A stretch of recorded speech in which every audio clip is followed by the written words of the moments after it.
要被你这个高选的。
Fana na nwa na mmụọ nsọ.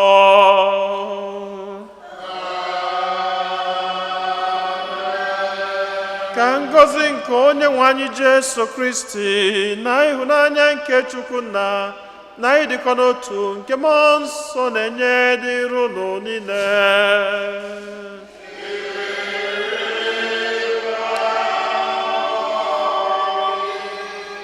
Ụmụnne m na Kristi anyị niile agbakọtago ọnụ n'obi Chineke iji welu uke na onye nwe anyị maka ọtụtụ ngọzi ya n'ebe anyị nọ, maka ihe ọma niile nke ọ na-eme na ndụ anyị.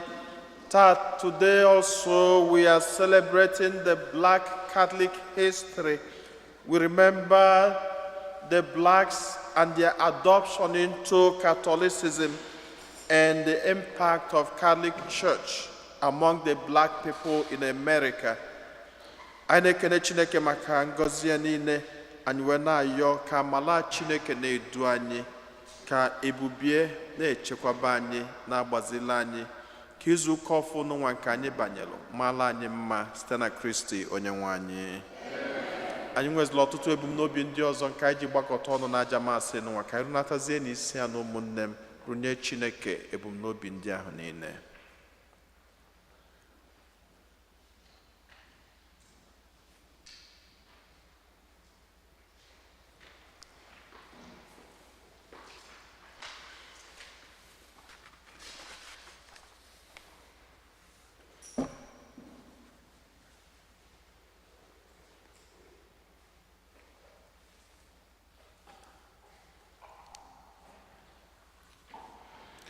na jamasị n'ụwa ezinụlọ Okolo na-erunyekwazi ya maka iji wee kene Chineke maka ngọzi ya niile n'ebe ha nọ.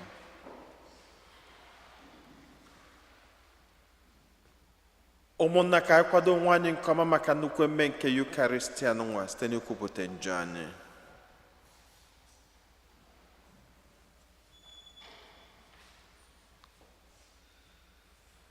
Ekwupụta m ngwa Chineke ji ike niile na ụmụnna m na-emenyela m nke ukwuu site n'echiche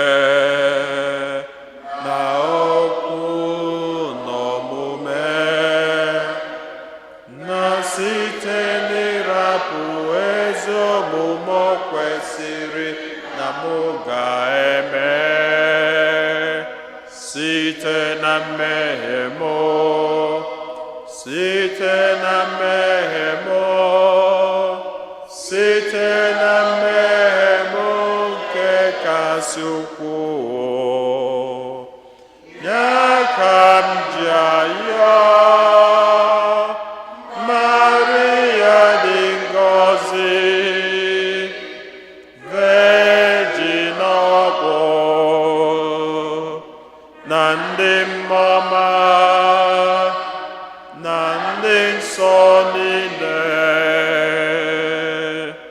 na unu ụmụnna m,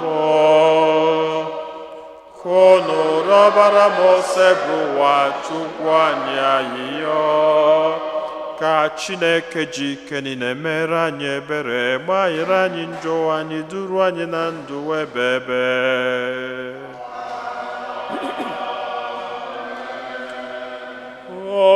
Otito dịrị Chineke n'elu kasị elu.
Wow.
ayọ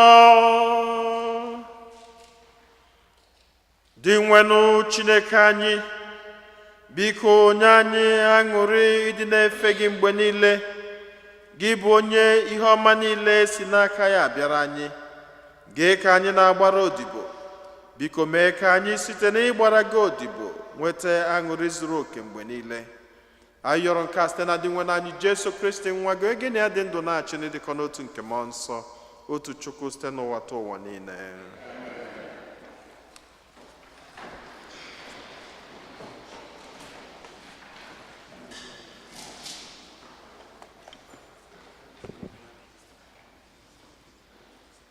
Ihe ọgụgụ ewetara n'akwụkwọ onye amụma Malakai. Lee, oge na-abịa mgbe ndị nganga na ndị ajọ omume ga-erepịa dịka ha bụ igburugbu ọka. Ụbọchị ahụ ga-ere ka oke ite ọkụ. Ụbọchị ahụ na-abịanụ ga-erepịa ha, na-ahapụgịrị ha ngalaba ma ọ bụ mgbọrọgwụ. Ọ bụ di nwenụ nke igwe ndị agha kwuru ihe a.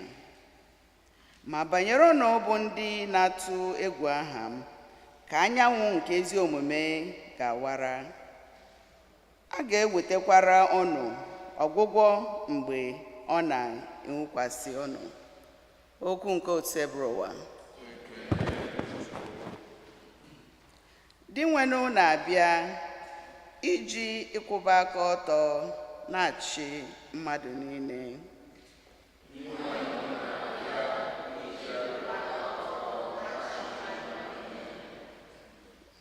Di nwenụ na-abịa iji ịkwụba aka ọtọ na-achị mmadụ niile.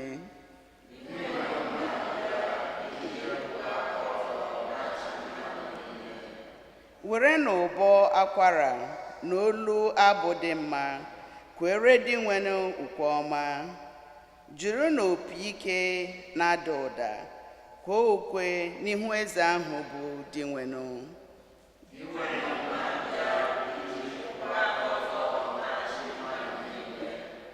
Ka osimiri na ihe niile dị n'ime ya bigbọọ ụwa na ndị niile dị na ya. Ka mmiri niile kwụọ aka ha, ugwu nta niile ekwupụtakwa aṅụrị ahụ n'ihu nke di nwenụ.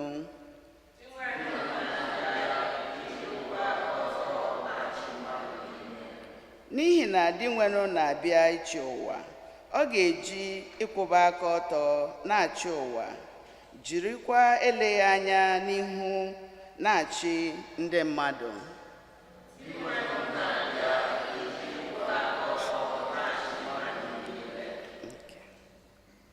Ihe ọgụgụ ewetara n'akwụkwọ ozi nke abụọ Pọl dị nsọ degara ndị Tesalonika.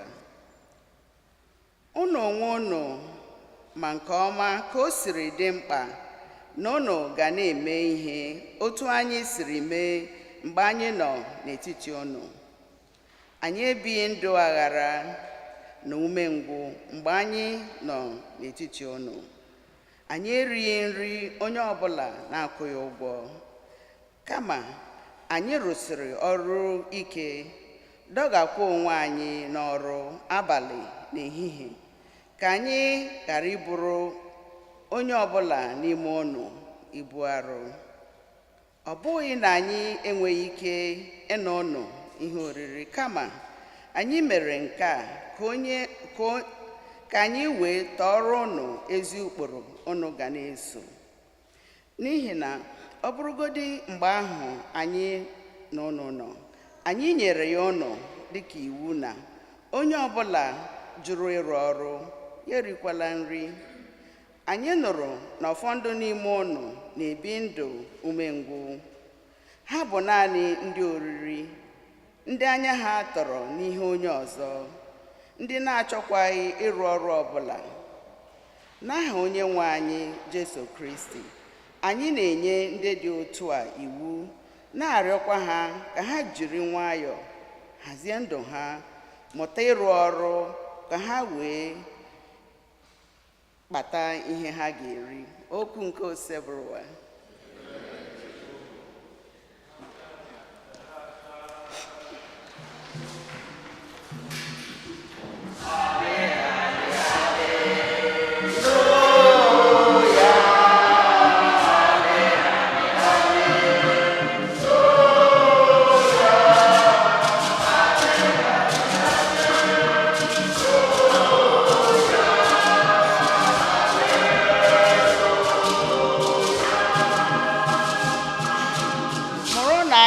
na-ekpe n'ekpere oge niile nweta ike iwere tụkwasị obi guzoro n'ihu nwa nke mmadụ.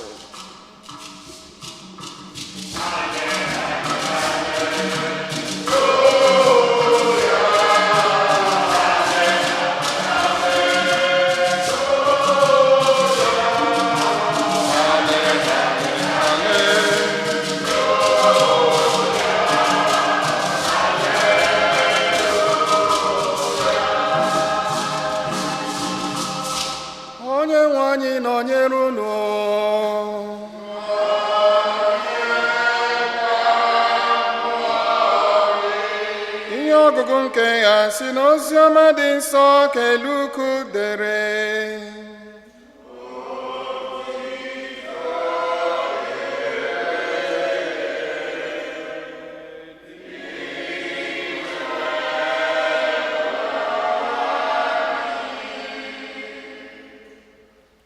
Ụfọdụ na-akọ akụkọ otu esi were okwute dara oke ọnụ na onye ndị mmadụ jiri tụrụ Chineke mma chọọ ụlọ nsọ mma. Jesu wee sị ha, lee, ihe ndị a niile unu na-ahụ, oge na-abịa mgbe a na-agaghị ahụ ọbụna otu nkume n'elu ibe ya, ma a ga-akụdacha ha niile n'ala. Ha bido jụọ ya sị, onye nkụzi, olee mgbe ihe ndị a ga-eme? Kedu akara ga-egosi na ihe ndị a gaje ime? Jesu wee sị ha, kpachara n'anya unu ka mmadụ ọbụla ghara iduhie unu ụzọ. N'ihi na ọtụtụ ga-abịa were aha m na-agwa ndị mmadụ sị, abụ m Kristi ahụ, na-ekwukwa sị, oge ọbịbịa ya eruola, unu esokwala ha. Ọzọkwa, mgbe unu nụrụ na agha na-abịa, ma ọ bụ nụ maka ọgba aghara dị iche iche, ka ụjọ ghara ịtụ unu, n'ihi na ihe ndị a ga-ebu ụzọ mezuo ma ngwụcha ụwa erubeghị. Jesu sịkwara ha, mba na mba ga-ebu agha, eze na eze ga-ese okwu. A ga-enwe oke ala ọma jijiji na ụnwụ na ajọ ọrịa na-arịa ọha mmadụ n'ebe dị iche iche. Akara dị egwu ga-apụta na mbara eluigwe, abịakwa nwee ihe ịrịba ama.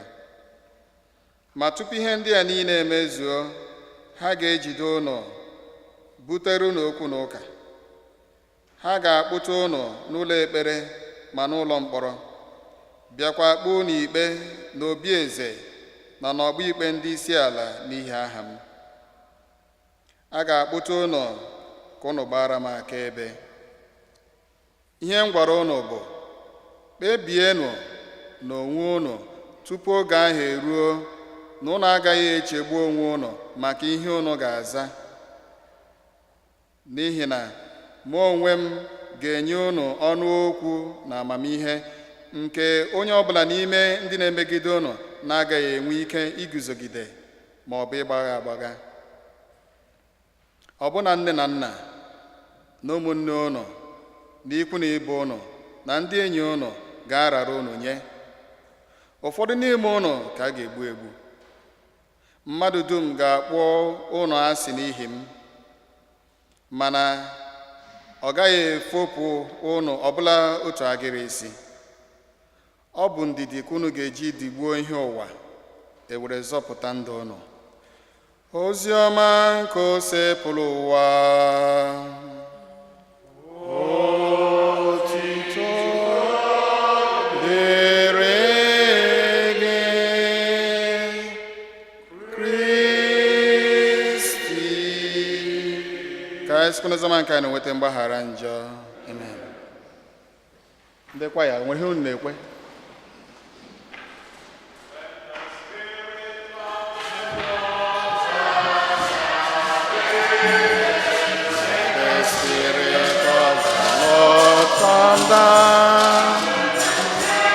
May the Spirit of the Lord from heaven come down.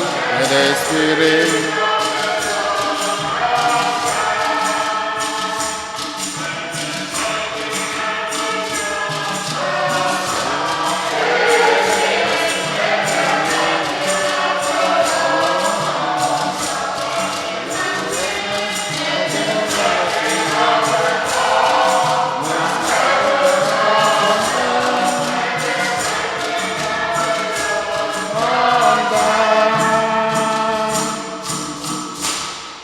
The steadfastness of the Lord never ceases. His mercies never comes to an end. They are new every morning, new every morning. Praise the name of the Lord, of the Lord. Praise the name of God. The steadfastness of the Lord never comes to an end. They are new every morning. In the name of the Father, and of the Son, and the Holy Spirit. Amen. Oto dịrị Jesu. Father jidere m nga asị m okwuchukwu na ọmana m n'aka. So, agaghị egbu oge, but listen very carefully. Achọrọ m ibido okwuchukwu by reminding us that the church has 3-year cycle. A, B, and C. Each year nebido with the first Sunday of Advent, and there with Christ the King celebration. And today, the 33rd Sunday, which means next Sunday, Christ the King.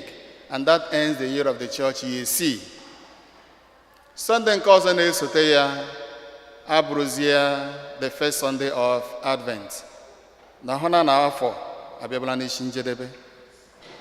So as the year of the church is coming to an end, our secular calendar also indicates that the year is coming to an end. So this double indication, the calendar of the church coming to an end, the year of the civil society coming to an end, that whatever has a beginning must do what? Have an end. I will tell that whatever has a beginning has an end. I got what to kuchukuta. Ni no kuchukuta na agwanye. Basara nguchankowa. Na hege sote na nguchankowa.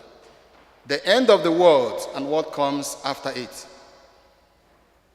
Iyogo kembo si na ogonyama Malaki. Malaki na si oge na abia. Mgbe ezigbo anwụ ọchịcha ahụ ga-abịa, ọ ga-abụ heat for the evildoers, healing ọgwụgwọ nsọ maka ndị ezi omume.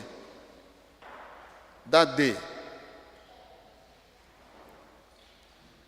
ọ bụrụ na Latin eji akpọ ya dies irae, ụbọchị iwe Chineke, ụbọchị ikpe ya. And then gị bịa na oziọma taa, Jesu Kristo n'onwe ya sokwa ndị mmadụ na-agara na Temple of Jerusalem, ebe ha nọ na-elegharị anya the beauty of the temple. Ụfọdụ bido na-ekwu otu echiche ụlọ ụka mma, votive offerings, beautiful things. N'eziokwu, at that time, the Temple of Jerusalem happened to be the most beautiful edifice. Jesu sokwa ha na-eme ya admire. Mana ọ bịara agwa ha sị, hụ na ihe ndị unu na-ele anya ugbu a, ụbọchị ga-abịa mgbe a na-aga ahụkwa otu okwute n'elu ibe ya. Immediately, that sends to us the lesson that Jesus is talking about, the end. This beautiful temple, gather one day. What are you talking about? He had 46 years to build with the costly stones. Then he's talking about the end of the world. Hey, bidon ba jiwa ya si, na ekwu kedu kwa mgbe ihe a ga-eme, kedu akara a ga-eji mara na ọ ga-eme. Jesu asa ahụ okwu ha directly. Ihe ọ gwara ha kpachara na anya unu. Unu ekwekwala ka mmadụ ọbụla rafuo unu. Ụfọdụ ga-abịa jiri aha m na-agwa unu oge eruola. Abụ m Jesu ahụ, lekwe ya. Unu esokwala ha. Is a very serious warning. Unu esokwala ha. Mana ka m ji unu n'ụbọchị taa gịnị ga-eme? Many prophets, many soothsayers. Ebe ọbụla akụrụ kpọka m gaa hụ ndị otu Kristi chacha ga ebe ahụ. ka a ga-elere anya ma ndị ga-ekweghị nkwa na a ga-eme ka ndị ngwọrọ ga-ewe ije taa gị nye ha ego mana otu awa echi. Ebe o si na-ewute nzukọ bụ na ụfọdụ ndị otu Kristi ndị na-anata oriri na-anụ nkụzi nke nzukọ na-eso aga ebe ahụ.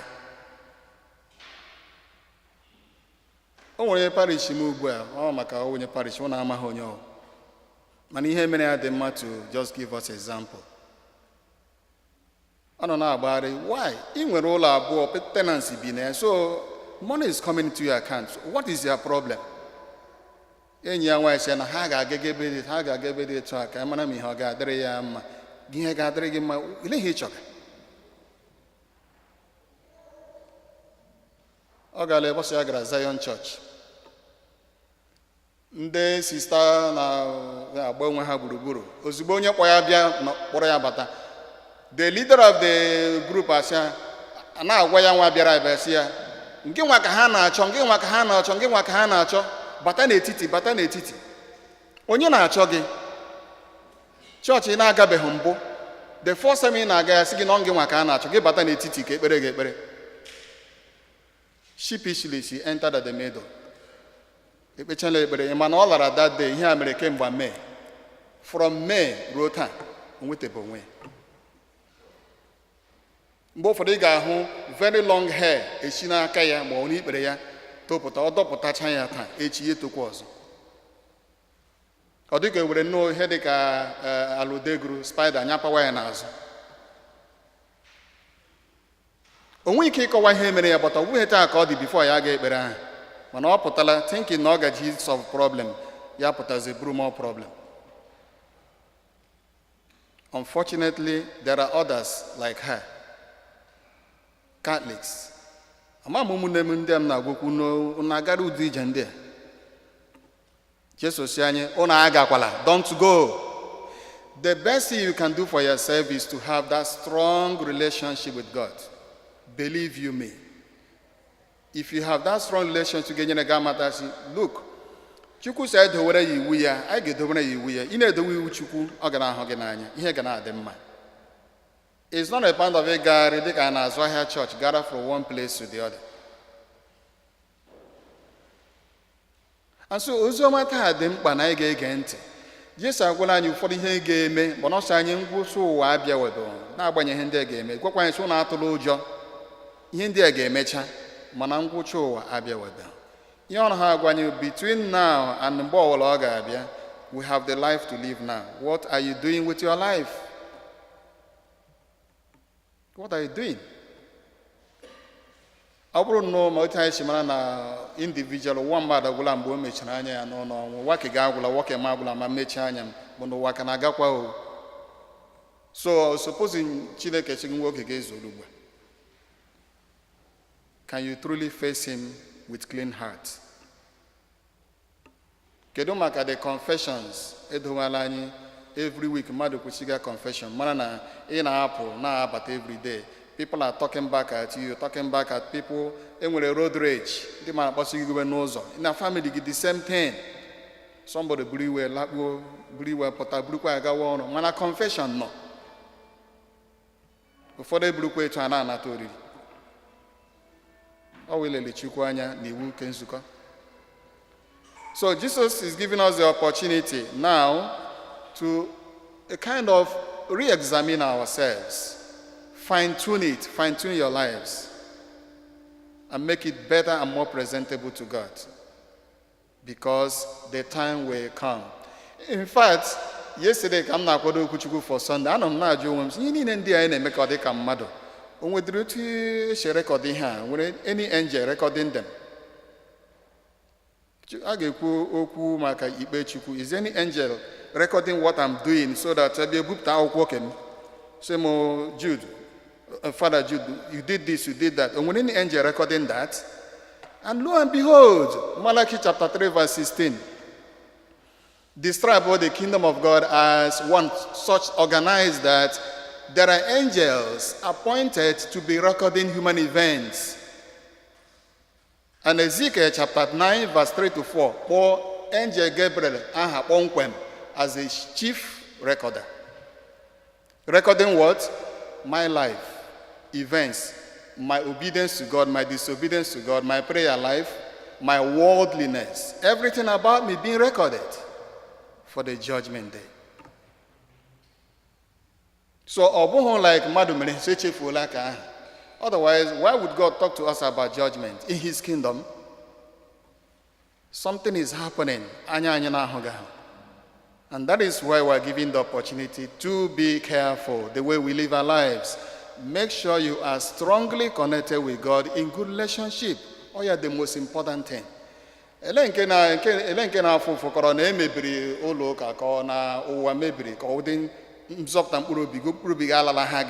you were not careful. The world may go, buildings may fall, but if we lose your soul, that is the worst thing. So while we are being called to truly examine ourselves, St. Paul agwakwanye onye adekwala lazy, always you know one again, that's an encouragement. While we think about that, we also remember that today, I need to tell our Black history. Give me one Black history.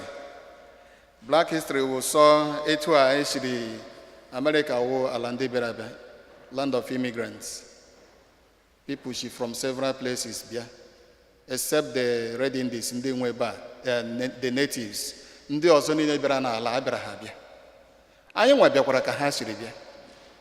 And when we came in here, we came with our culture. We came with Heji Maranda Africa.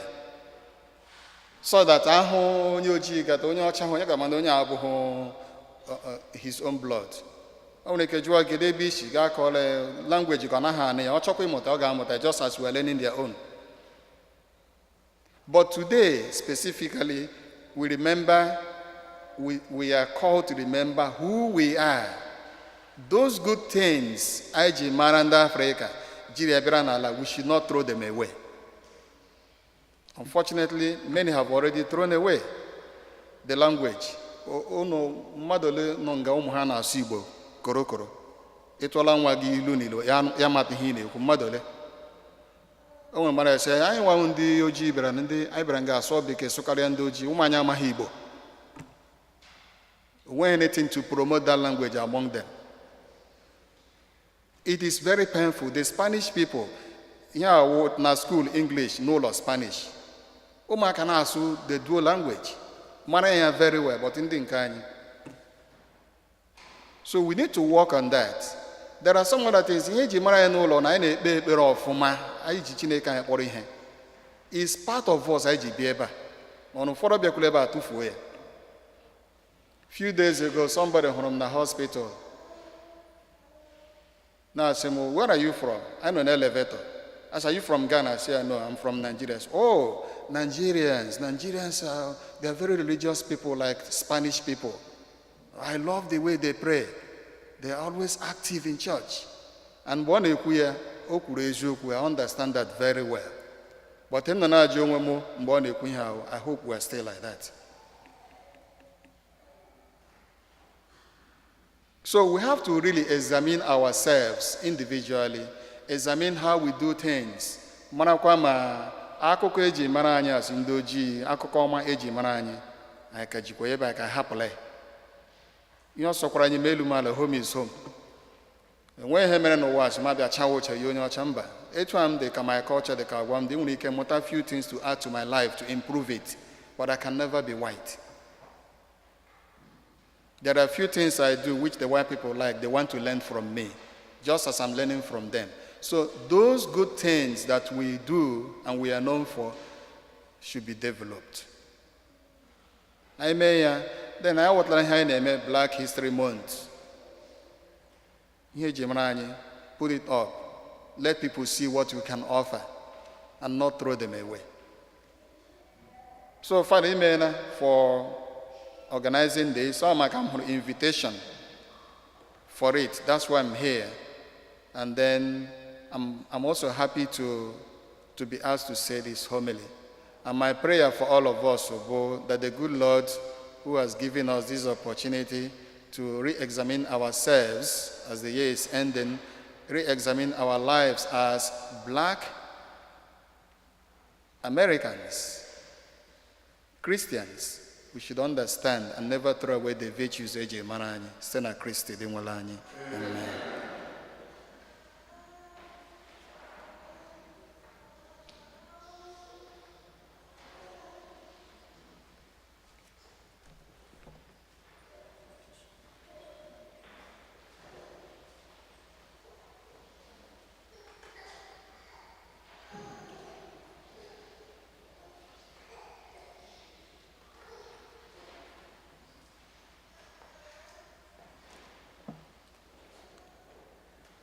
Ekwe m n'otu Chineke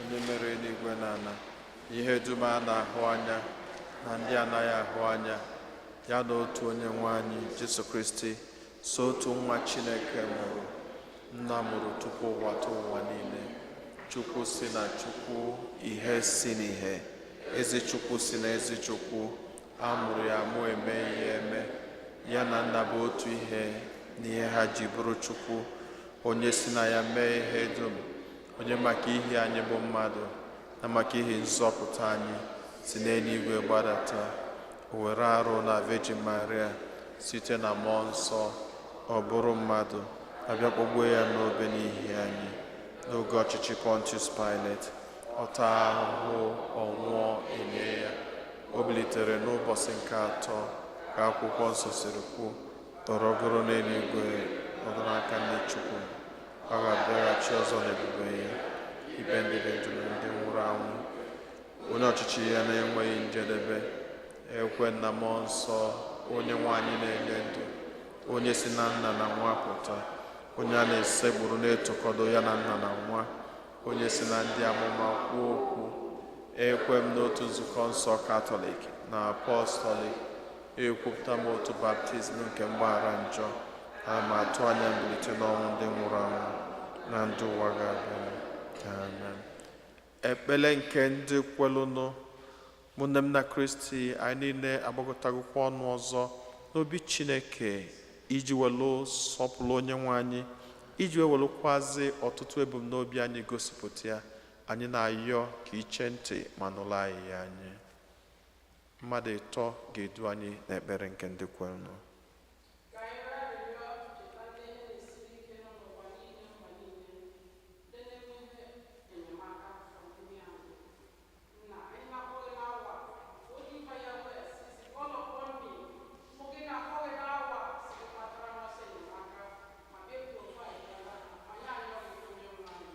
Ndị nwe na anyị nụrụ anyị anyị.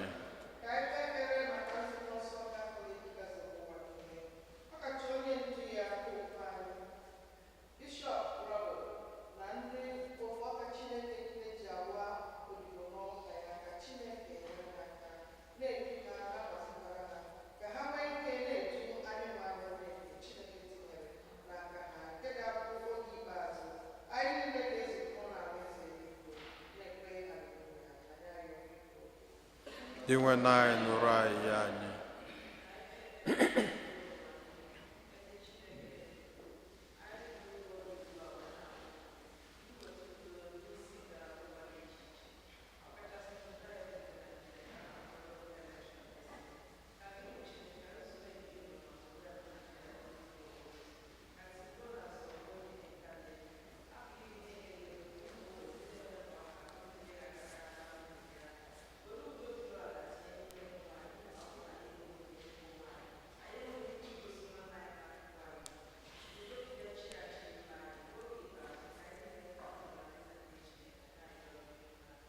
Ndị nwe na anyị nụrụ anyị anyị.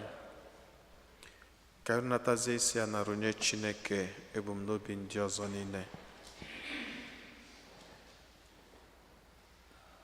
Ka anyị chetakwazi n'etiti onwe anyị ndị niile ga-eje ụlọ bido n'ọnwa ọzọ na-abịanụ, ka Chineke nwee ike chekwaba onye ọbụla na njem ya niile, ka ndị ajọ mmadụ na ajọ mmụọ rapụ izute onye ọbụla ga-eme njem nke Krismas n'ụwa, ka ihe ọjọọ niile gbara obodo anyị okirikiri rapụ efu anyị ka anyị na-aga, ka ndị niile ga-eju ụlọ nwekwana ike jee n'udo na enwero nsogbu ọbụla.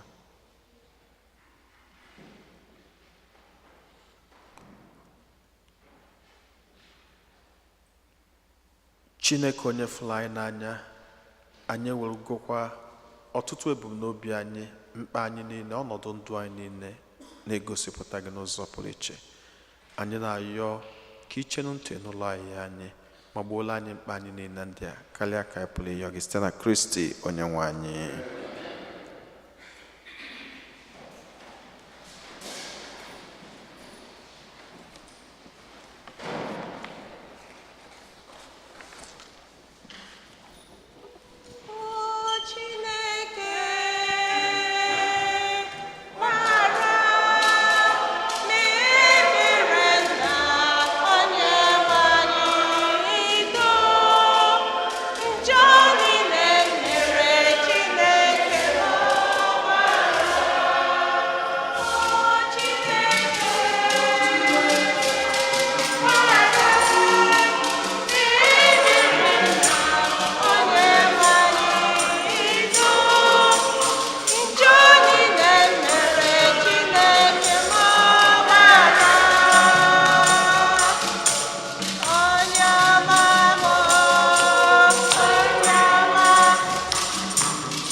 Rịọbanụ ụmụnna m ka aja mụ na unu na-achụ bụrụ ihe ga-asọ Chineke ji ike niile ịnara nọ.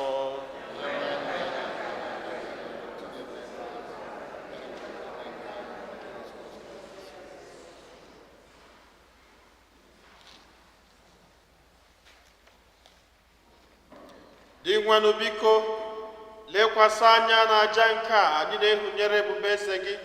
Biko mee ka o wetara anyị amara anyị ji efe gị, ka anyị wee rite uru na ngọzi gị dị ebebe. Anyị yọrọ nke a site na Kristi onye nwe anyị.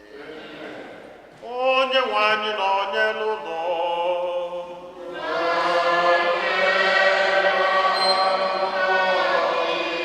welite n'obi enu.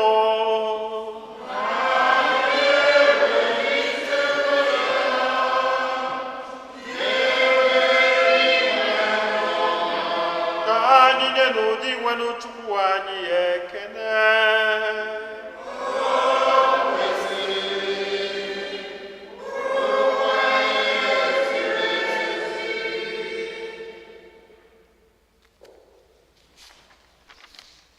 O kwesịrị ezi eburukwa ihe ziri ezi na-azọ ndụ, na anyị ga-enye gị ekele oge niile n'ebe niile. O na dị nsọ Chineke jike niile, onye dị ụwa tụwa site na Kristi dị nwere anyị, onye sitere n'obe ya na mbilite n'ọnwụ ya zọpụta anyị na njọ na ọnwụ ebebe, sitekwa na ya gbabata anyị n'ọkwa adịghị otito, nke anyị jiri bụrụ agbụrụ aghọtara aghọta, ndị nchụaja nọ n'ọkwa eze, mba dị nsọ ndị Chineke nwetara onwe ya ka anyị bụ ndị siri n'ọchịchịrị gbọbata n'ihe nke gị dị ebube, na-ekwupụta akọrụ gị n'ụwa niile. N'ihi nke anyị na-eso igwe ndị mama niile nke eluigwe na-eto ebube gị oge niile n'ukwe na ekwe.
Nna anyị dị nsọ esi esogide edo ihe dum nsọ, anyị arịọ ka ido onyinye ndị a nsọ so erukwasa ha mmụọ gị, ka ha wee ghọrọ anyị arụ n'ọbara nke Onyenwe anyị Jesu Kristi, onye bịara tupu edunye ya n'ọnwụ, nke o jiri aka ya wee nara were achịcha nye gị ekele n'otuto, nyawa ya nye ya ụmụazụ ya sị, naranụ nke a, rienụ ya unu niile, nke a bụ arụ m nke a ga-eduru nye maka unu.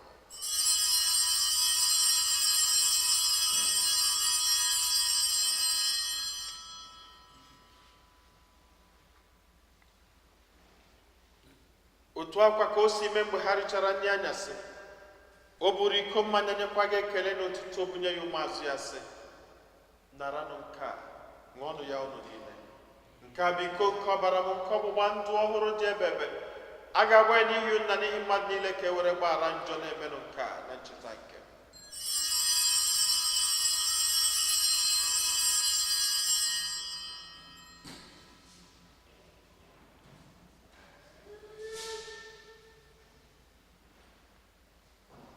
Ka anyị kwupụtanụ n'ihe omimi nke okwukwe anyị na-eme ugbu a.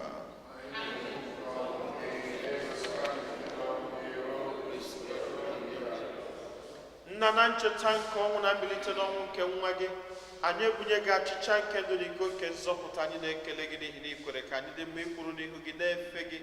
Anyị ji ume na-arịọ ka anyị bụ ndị na-anata arụ n'ọbara nke Kristi bụrụ otu site na njikọ nke mmụọ nsọ. Nna, cheta nzukọ gị ga-azụrụ ụwa niile, mee ka ịhụnanya gị jupụta ya. Gọzie Pope anyị bụ Francis, nnukwu ụkọchukwu anyị bụ Robert, ndị nnukwu ụkọchukwu na-enyere ya aka na ndị ofe ọta gị niile. Chetakwa ụmụnna anyị ndị ji okwukwe were gaa n'ezumike nke ọnwụ, kpọbata ha na ndị ọzọ niile nwụrụ anwụ ihe nke ebube gị. Biko meere anyị niile ebere, ka anyị soro Virgin Maria dị ngọzi, nne nke Chukwu, na ndị ụmụazụ gị na ndị nsọ gị niile, ndị mere uche gị n'ụwa, were keta ndụ ebe. Ka anyị sorokwa ha na-eto gị ebube site na Jesu Kristi nwa gị.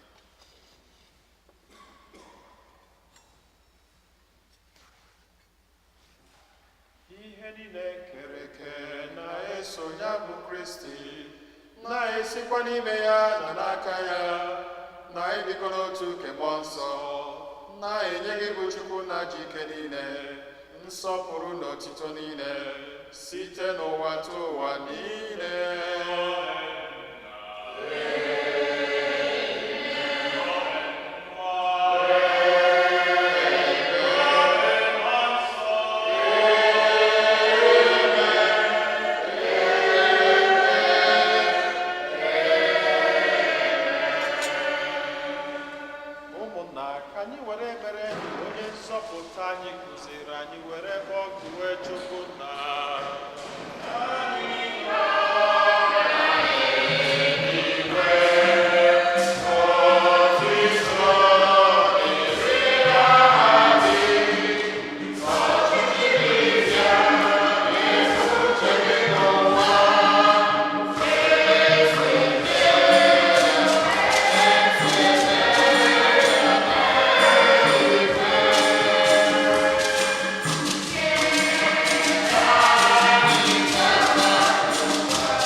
anyị anyị na-arịọ gị sepụrụwa n'ajọ ihe niile, were ebere nye udo n'oge nke anyị site n'inye aka ebere gị ka zọpụta anyị niile na njọ oge niile. Anyị were gbanahụ nsogbu niile, were nchekwube dị nsọ na-atụ anya maka mbịaghachi nke onye nzọpụta anyị Jesu Kristi. Onye nwe anyị Jesu Kristi, onye gwara ndị apọstụl gị, udo ka m na-arapụrụ n'udo nke m ka m na-enye unu, elekwa n'anya na njọ anyị, kama lekwasị anya n'okwukwe nke nzukọ gị. Nye ya udo dịdịkọ n'otu mgbe niile ka uche gị siri chọọ, gị bụ onye dị ndụ na-achị ebe ebe.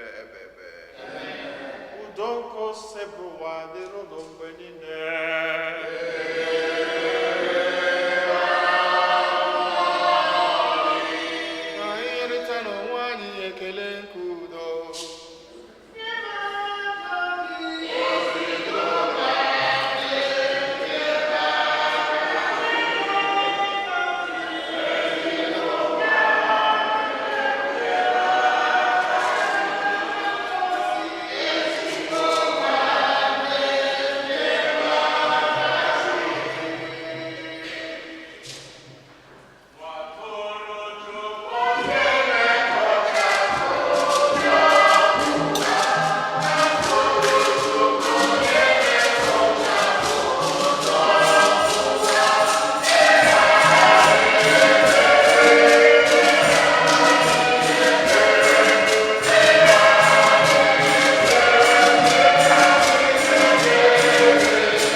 Ụmụnne m na Kristi, nenu nwa atụrụ nke Chukwu, nenu onye ahụ na-egbochapụ njọ nke ụwa.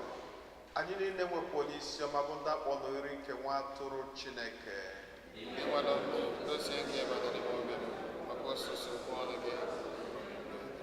Ka arụ n'ọbara Kristi chekwaba anyị niile were na ndụ ebebe.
O Lord my God, when I'm in awesome wonder, consider all the worlds thy hands have made.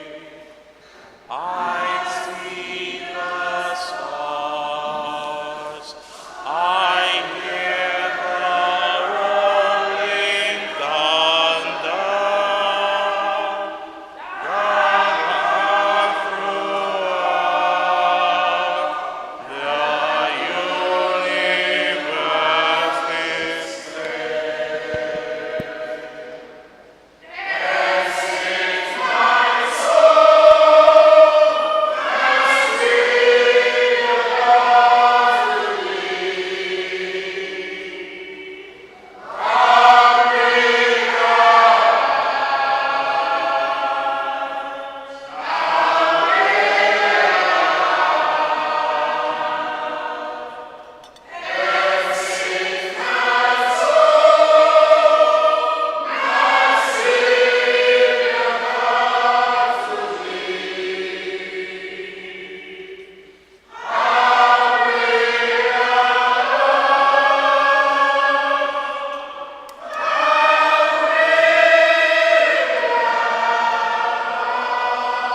Ka anyị ya ayịyọ.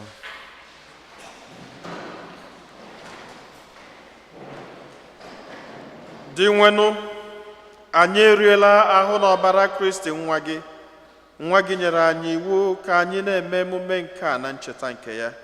Anyị ji ume a na-arịọ ka ị site n'emume nke a mụbaa ịhụnanya gị n'ime anyị. Anyị yọrọ nke a site na Kristi onye nwe anyị.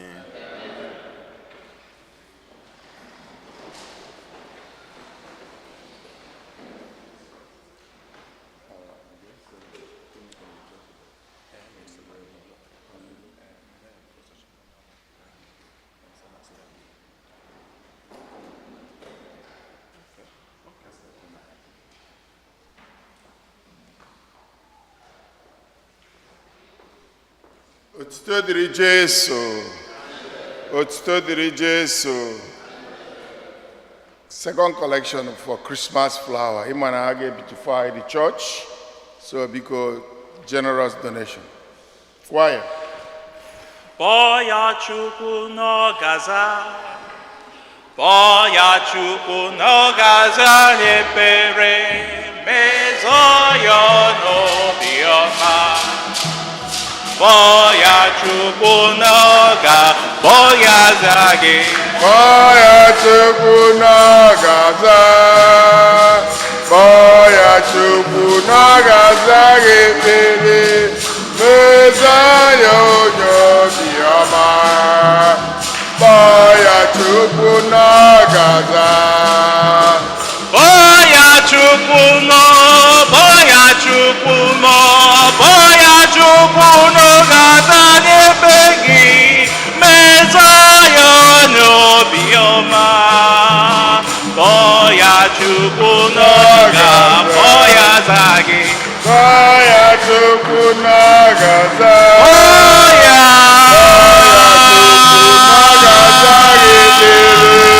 Mezaya n'obiọma. Boya Chukwu n'ọgaza. Otuto dịrị Jesu.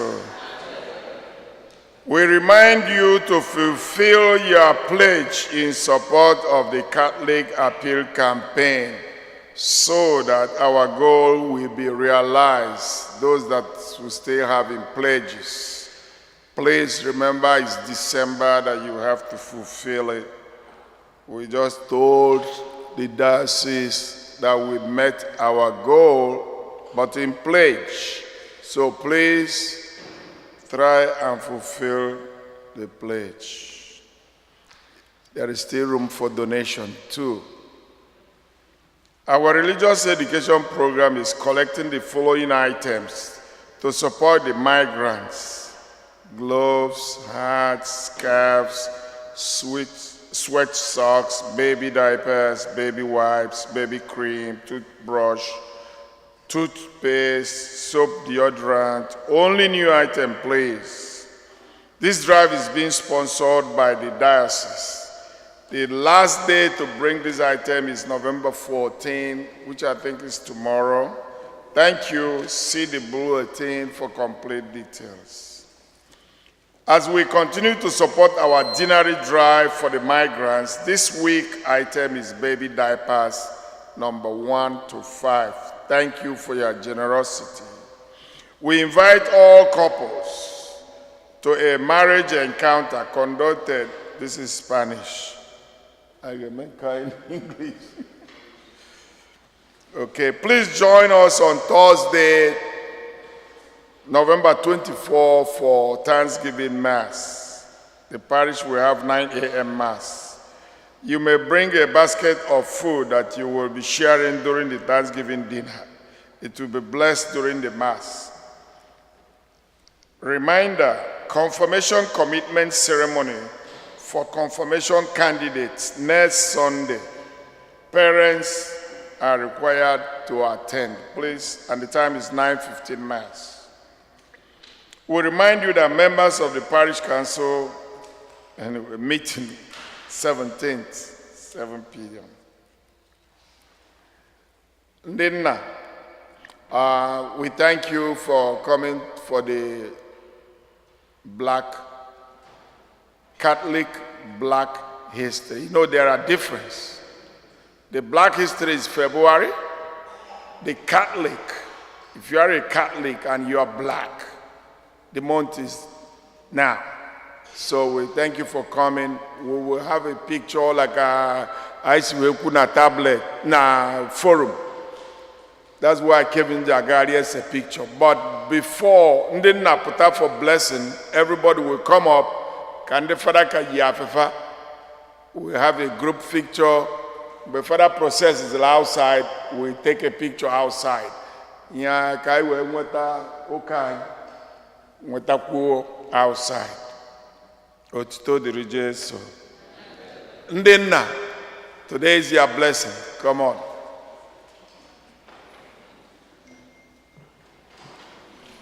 Now the thing where you give us, Papa.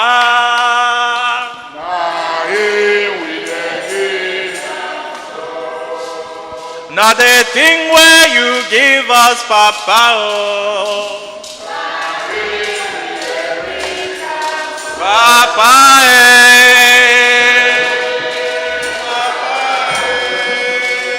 make you take out with all your Papa.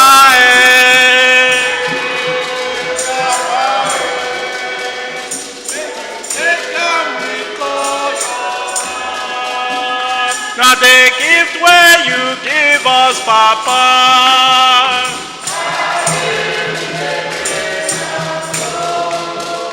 Now the gift where you bring us, Papa. Oh. Papa, Papa, make you take down with all your Papa. Papa, make you take on with all your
Nine nasi ebube Chineke marama madu nine nasi ebube Jehovah marama madu nine nasi ebube Jehovah marama madu nine nasi marama. Otito diri Jesu. So agbasa ụka Father say no nabano na misa agwụsigo unu agbagote n'altar. Father ga-anọ ebe a anyị see foto before anyị jezi outside say outside biko. Anyị nwe birthdays today.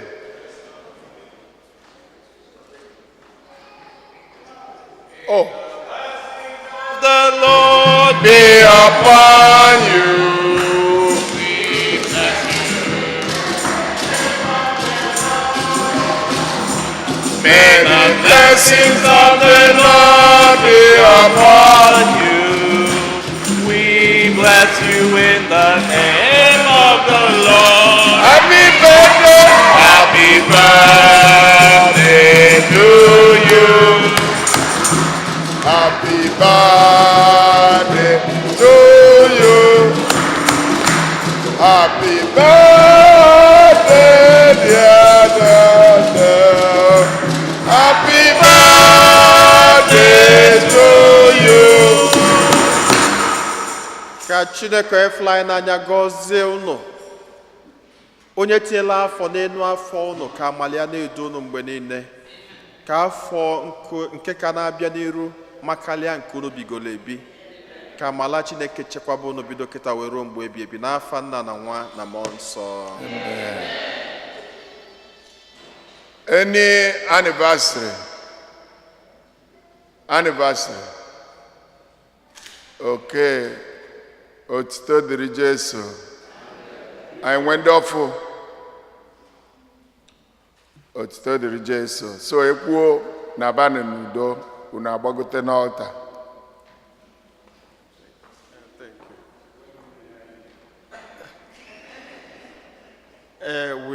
We also welcome some of us who came to be part of this Black Catholic history. Black Catholic history. Just like engineer said, some people confuse both. Black History Day is done in February. Black Catholic history is done in November. So if you know the history of this country very well, you will know that Catholicism was not so much established among blacks in America. In fact, it was Anglicanism, people who moved from Britain that brought in Anglicanism that established this country reasonably, and gradually the blacks were tilted towards more Baptists because they were more welcome. They had their pastors, they had to defend themselves in different forms. Catholicism was more of white than black. Even there was a time the black who wanted to be Catholics cannot even stay in the same church with the whites. But I don't want to get into all those histories.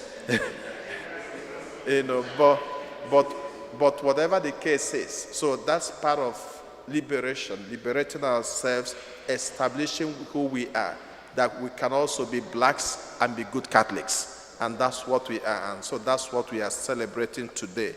And I think this will be our annual celebration. So this is the first time we are celebrating it, and we'll continue to celebrate it from now. So we'll establish who we are. We are people of faith. Then just a quick information. Sanweke and the rest of the executive, can you be done plot for Christmas gift for Omaka kids? We need to. We can't just let the Christmas sleep. For our kids, we have to do something, no matter how small it is. If the adults, if we don't want to celebrate Christmas, that's fine. But we cannot let the kids be without something. And then on next February 19th, February 19th will be flight to Egypt. It's supposed to be last Sunday of February. But for some reasons, the bishop will not be able to make it last Sunday. So the bishop placed it for 3rd Sunday, which is 19th. So we have to start now to prepare, since we have known the date and whatever it takes to be. Thank you. And happy Sunday, everybody. And in a special way, and making the father is my dearest brother, and my younger brother too. He's my younger brother. I'm an old man now. So I'm making a Father Jude for coming, to be part of this Black Catholic Mass. I'm very appreciative, and the sermon was